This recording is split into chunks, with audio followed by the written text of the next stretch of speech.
Today we're going to introduce you to the grand dame of drag herself, Sushi. You've seen her before on CNN in her world-famous New Year's Eve dropping of the ruby red shoe. Starting today, you can see some of her dresses at the Key West Art and Historical Society Custom House Museum. They have a new exhibit entitled, What a Drag. Before we take you inside the exhibit, we're going to get up close and personal with the fabulous queen.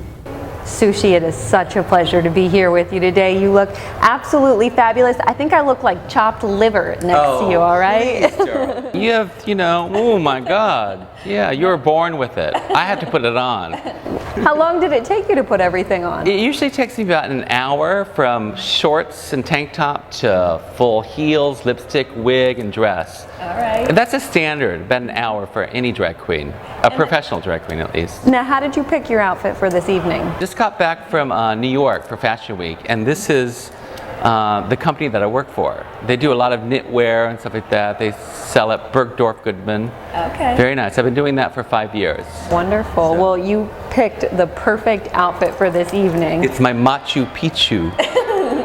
I love it. I absolutely love it. We're going to talk a little bit today about your career as a fashion designer, because some people don't know that you also do that. Before we get into that though, Sushi, we have to share the whole Sushi story with our viewers. You've been doing drag for 35 years. 35 years, yeah. What inspired you? Well, Boy George actually was the one who inspired me, but he wasn't really a drag queen, but he was the first step. And then I started doing drag when I was 17, 18 years old, so it's been a long time. What was that like as a 17 and 18-year-old doing drag? In Kaiser, Oregon, going to high school in drag, it was a little rough. It wasn't like it was now, where, you have RuPaul's Drag Race on TV, you have gay men on TV. It was nothing like that, It wasn't as accepting then. No, I got spit on, pushed around, but, I held my head up high.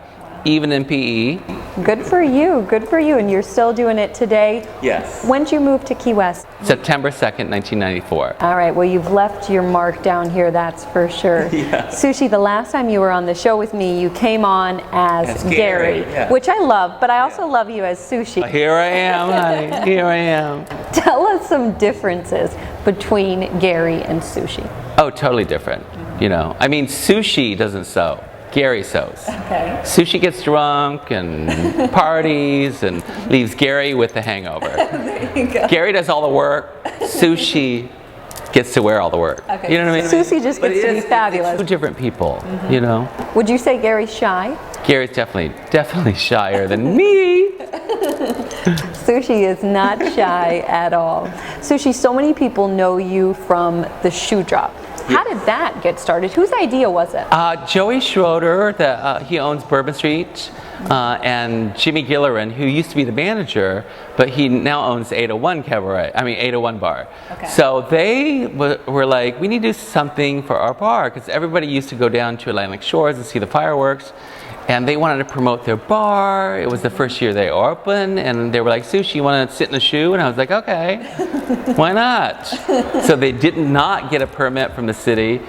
They just sort of did it. The police came down. I was in a shoe made out of paper mache and chicken wire.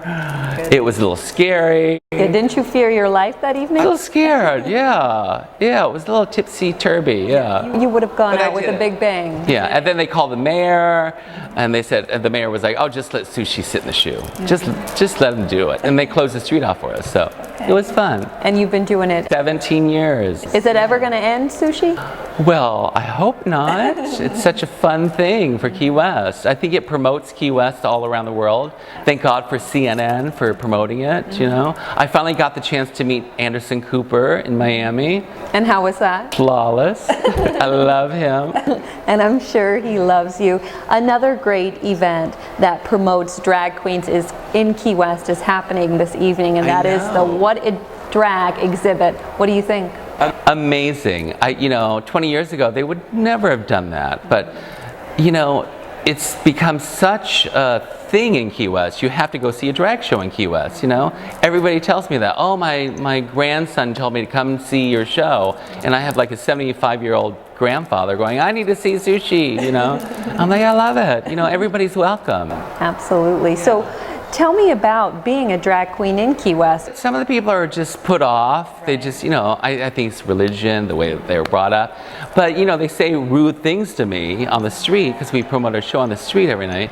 But I always tell my drag queens, don't say anything mean back. Say something nice. That way, they've never seen a drag queen before. So if they say something mean to a drag queen, they say, oh, yeah, I love you, darling. I wish you could come to the show. Have a great night.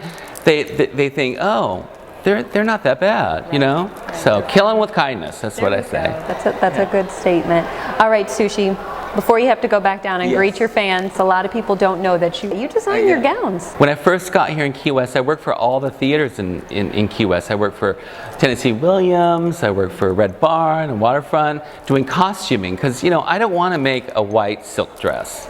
I'm more woo, I consider myself a costume designer, So I love that. I'm glad that my hobby is sewing, because it fits perfectly with my lifestyle. Absolutely. Now, can you give us any secrets on what your gown for this New Year's Eve is going to look like? I'm getting married. You're getting married? 10 years I've been with my, I say lover, boyfriend. I could never say husband. I told my husband, my boyfriend, I said, as long as it's legal all over the United States, I'll get married to you. And it finally is.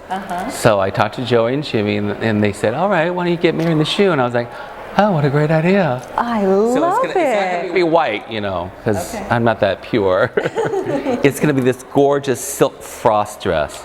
Amazing. Yeah, I can't wait to design it. We have so much to look forward to then this New Year's Eve. Sushi, it's been a pleasure talking with you. Thank you so much. Go have fun with all your fans down there. Thank you. Bye.